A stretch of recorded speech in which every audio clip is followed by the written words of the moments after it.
Et voilà, ça y est, mes petites étoiles, nous sommes arrivés au dernier module, le module numéro 14. Nous sommes à la fin de la formation, ça y est. Nous allons pouvoir voir ensemble du coup le module questions-réponses. Alors c'est un petit module que j'ai mis en place pour répondre à un maximum de questions, donc des questions généralement que l'on me posait. Ça me permet aussi de refaire un petit point sur la formation avec vous, de vous rappeler certaines choses qui sont importantes, mais n'hésitez pas à mettre sous la vidéo les questions supplémentaires que vous avez, ou alors de venir directement en privé pour me les demander. Bien évidemment, je suis là pour ça, ne l'oubliez pas. Du coup, on va commencer avec la première question que l'on me pose, généralement c'est qui peut tirer les cartes? Eh bien, tout le monde. Tout le monde peut tirer les cartes. Il n'y a pas besoin d'un don pour ça. C'est une capacité et tout le monde a cette capacité. Après, c'est soit on a envie de la développer ou non, mais tout le monde peut apprendre à tirer les cartes. Après, comme j'ai dit, il y a des personnes qui vont avoir cette capacité naturelle de faire les choses naturellement, mais tout le monde peut apprendre à tirer les cartes et il n'y a pas d'âge pour ça, bien évidemment. La deuxième question, que faire si on ne comprend pas le tirage? Si on ne comprend pas le tirage, il y a plusieurs solutions. Soit vous le lisez dans l'autre sens, comme je vous ai expliqué lors de la formation, donc soit vous reprenez, au lieu de faire de gauche à droite, vous faites de droite à gauche. Si vous ne comprenez toujours pas le tirage, vous notez tout sur un papier, comme je vous ai expliqué, et puis au moment où les choses vont arriver, peut-être que vous allez plus le comprendre. Ou de prendre du recul. Parfois, le fait de faire un tirage et de ne pas le comprendre, le fait de montrer une photo à quelqu'un ou de montrer le tirage à quelqu'un, va vous permettre de comprendre, de vous dire « Ah oui, j'avais pas vu les choses comme ça ». Parce que des fois, on a tellement le nez dans les cartes qu'on n'arrive pas forcément à se détacher pour comprendre les choses. Comme je vous ai expliqué également, si jamais vous ne comprenez pas, vous prenez votre temps et vous refaites votre tirage si jamais vous n'avez vraiment pas compris. Pourquoi les cartes ne répondent pas toujours? Eh bien parce que des fois elles n'ont pas envie de répondre. C'est aussi simple que ça.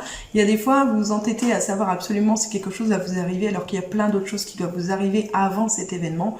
Donc ça ne veut pas dire que les choses ne vont pas arriver, c'est juste que des fois ça met plus de temps que d'autres. Donc c'est quelque chose, voilà, il faut laisser le temps au temps et puis vivre et profiter tout simplement.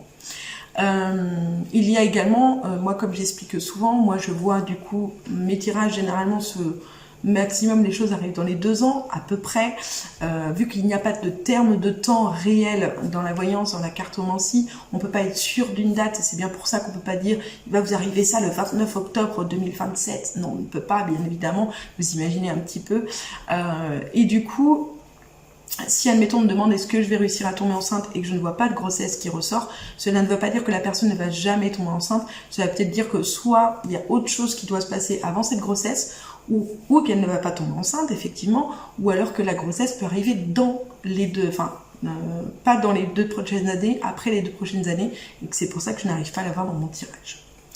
Ensuite, nous avons, peut-on poser plusieurs fois la même question?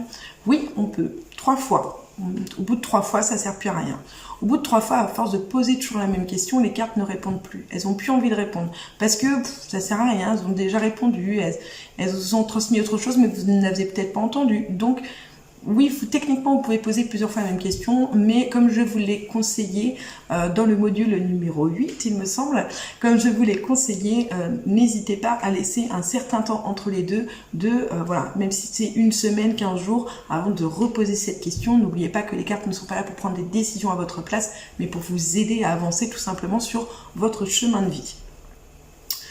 Pourquoi on ne répond pas à la santé? Alors comme je vous l'ai parlé aussi dans le module 8, il me semble, on ne parle pas de la santé parce que nous ne sommes pas médecins, ce n'est pas notre boulot, ce n'est pas notre travail d'annoncer le décès aux gens, ce n'est pas notre travail d'annoncer une maladie, tout ça, ce n'est pas à nous. Alors oui, on peut dire que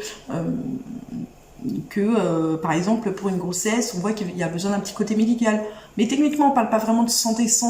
En fait on répond à une question en disant voilà il y aura peut-être besoin d'un coup de pouce de ce côté là, mais on n'annonce jamais de choses graves par les cartes. C'est pas que, moi je trouve qu'après vous faites comme vous voulez, mais pour moi ce n'est pas une question d'éthique de répondre à ce genre de questions parce qu'on ne sait pas l'effet que peut avoir sur la personne. C'est très important d'être sûr de soi entre guillemets lorsque l'on tire les cartes, parce que par exemple, c'est un peu comme si une personne allait vous demander est-ce que, je ne sais pas, est-ce que mon couple va durer, qu'on vous dit bah non, moi je vois de la tromperie, je vois de l'infidélité. Si vous avez mal interprété ça, que vous avez interprété ça comme une infidélité ou un éloignement, eh bien peut-être que ça va encore plus embrouiller l'esprit de la personne, alors qu'en fait cet éloignement que l'on voit, c'est peut-être tout simplement que, je ne sais pas, le compagnon ou la compagne eh bien va faire un voyage professionnel ou va devoir faire un grand déplacement professionnel. Du coup vous avez vu ça comme un éloignement, alors qu'en fait c'était juste sur le côté professionnel. Ensuite, que faire si une carte saute du tas? Si une carte saute du tas, c'est tout simplement parce qu'elle veut qu'on la voie, qu'on la prenne, donc il faut en tenir compte bien évidemment.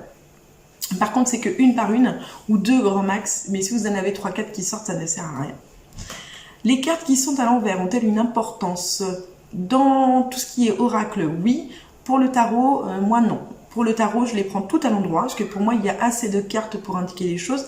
Il y a assez de cartes pour avoir le côté positif et négatif, donc avoir les deux inverses, pour en plus se rajouter quelque chose supplémentaire. Donc pour moi, non, il n'y a pas besoin de les retourner. Mais après, vous faites ce que vous voulez. Si vous avez envie de les prendre à l'envers, vous avez le droit aussi. Une autre personne a-t-elle le droit de toucher nos cartes? Alors pour moi, oui. Du moment que vous remettez votre énergie dedans, il n'y a aucune raison que cette personne n'a pas le droit d'y toucher. Je trouve ça même plus fluide lorsque vous faites son tirage face à face. Mais après, c'est vous qui choisissez. Le plus important, n'oubliez pas surtout, c'est de remettre votre énergie à vous après. Comment remettre justement son énergie dans les cartes? Eh bien, on n'oublie pas plusieurs choses. On peut la mettre sous son oreiller et surtout, avant les tirages, on tape 3 fois. On tape 3 fois et l'énergie est remise dedans. Je pense que vous m'avez entendu assez pendant la formation pour vous en souvenir. Ensuite, doit-on toujours demander la date de naissance? Toujours, oui, c'est mieux quand même. Demandez nom, prénom, date de naissance, comme je vous expliquais. Il y a tellement de monde dans le monde, c'est le cas de le dire, qu'au moins on est quand même plus sûr de tomber, de se connecter directement à la bonne personne. Donc c'est quand même mieux, surtout si vous faites ça à distance, c'est quand même mieux. Après, si vous avez une photo, des fois ça peut être juste nécessaire ou une image en tête. Ensuite, peut-on tirer les cartes concernant une personne sans lui demander son accord? Techniquement, oui. Est-ce que c'est éthique? Non. Non, parce que tirer les cartes pour une personne, je sais pas, vous avez envie de savoir si votre voisine va trouver un amant, quelque part ça vous regarde pas, quoi, c'est sa vie, ça la concerne. Donc je pars du principe que tant qu'on ne vous demande pas, vous n'avez pas à faire, parce que ça, voilà, moi quand on me demande pour faire tirer les cartes, si on me demande si j'aimerais savoir si ma soeur va tomber enceinte, c'est elle qui doit me poser la question, c'est pas vous en fait. C'est une question qui la concerne. Peut-être qu'elle n'a pas envie de savoir, peut-être qu'elle n'a pas envie que quelqu'un d'autre sache à sa place. Donc voilà, après encore une fois, c'est une question d'éthique, c'est une question de comment vous voyez les choses, comment vous vous ressentez aussi vis-à-vis des choses. Ensuite, doit-on s'enraciner et se protéger à chaque fois que l'on tire les cartes? Alors, à chaque fois, pas spécialement. Maintenant, si vous faites ça une fois par semaine, vous pouvez le faire. Comme vous avez vu, l'enracinement et la bulle de protection, ça doit prendre à peu près 20-25 minutes. C'est pas non plus la fin du monde, vous êtes sûr de bien vous protéger, ça fait pas de mal.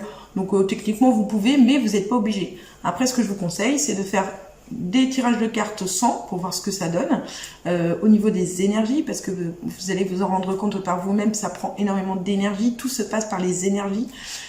Donc vous allez vous en rendre compte par vous-même. Essayez les deux, sans enracinement, sans bulle de protection, et avec, et vous verrez bien la différence.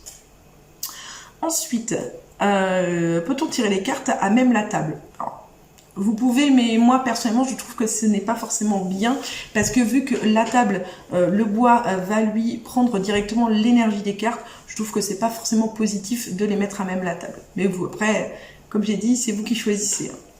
Peut-on se tirer les cartes à soi-même? Bien évidemment. Moi, je le fais très souvent. On peut se tirer les cartes à soi-même. Après, il faut faire attention parce qu'au départ, ça peut être compliqué d'avoir justement, de réussir à se détacher un minimum des réponses pour réussir à les comprendre. Mais avec le temps, vous allez y arriver. Il ne faut pas s'inquiéter pour ça. Comment savoir sur combien de temps les choses vont se passer? Eh bien, tout simplement en essayant. Si vous faites un tirage de cartes et que on vous annonce quelque chose qui arrive en hiver, eh bien, vous le notez et puis vous voyez quel hiver ça va arriver. Si ça arrive dans l'hiver qui vient, c'est que vous voyez sur un an. Si ça arrive sur l'hiver d'après, c'est que vous voyez, sur les deux hivers. Sur l'hiver qui arrive, c'est que vous voyez dans un an, l'hiver qui est encore après sur 2 ans, comme moi par exemple. Mais voilà, il y en a qui voient justement sur 5 ans, donc c'est encore beaucoup plus vaste. Donc c'est plus vous allez faire des tirages et surtout n'oubliez pas de tout noter et plus vous saurez tout simplement. Et ensuite, avec la dernière carte, avec la dernière question plutôt, peut-on dater avec le tarot de Marseille? Oui, moi je peux en tout cas dater avec le tarot de Marseille. Chacun fait après comme il le sent. Vous pouvez essayer ma méthode, en découvrir d'autres, mais moi oui, je date avec le tarot de Marseille comme je vous ai expliqué pendant la formation grâce à mes petits chevaliers. Je pense que j'ai fait le tour des questions. Ça m'a l'air pas mal. Si jamais vous avez des questions justement par rapport à la formation, d'autres questions à me poser, n'hésitez pas à me les noter juste en dessous de la vidéo. Vous pouvez me mettre également un petit pouce bleu pour me dire si la vidéo vous a plu, à me faire un retour aussi en privé pour me dire ce que vous avez pensé de la formation, si vous pensez qu'elle était assez explicite, si vous avez encore des questions, s'il y a des choses qui étaient encore un peu brouillon, n'hésitez pas. N'oubliez pas qu'il n'y a qu'une chose qui est bien, enfin qui est importante, c'est vraiment de s'entraîner tout le temps pour vraiment faire les choses au fur et à mesure et puis apprendre tout simplement. Moi, à l'heure d'aujourd'hui, comme je vous ai dit, je tire les cartes depuis début 2010, fin 2009, début 2010 et j'apprends encore des choses, donc n'oubliez pas, faites-vous confiance, c'est la chose la plus importante. En tout cas, je vous remercie d'avoir suivi ma formation sur le tarot de Marseille.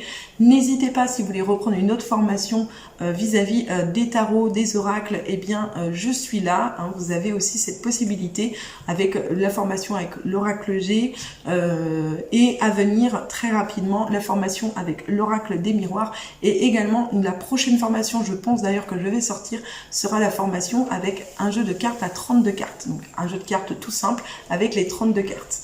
Donc, n'hésitez pas si vous avez des questions par rapport à cette formation. Je vous remercie à tous. N'oubliez pas que c'est vous qui avez les cartes en main et qui pouvez les distribuer comme vous le désirez. Faites-vous confiance. En tout cas, je vous dis à bientôt. Bon entraînement, bien évidemment. Et surtout, n'oubliez pas de prendre soin de vous. Je vous envoie plein de bisous, mes petites étoiles. Et je vous dis à très vite, peut-être sur l'un de mes lives. Bisous, bisous!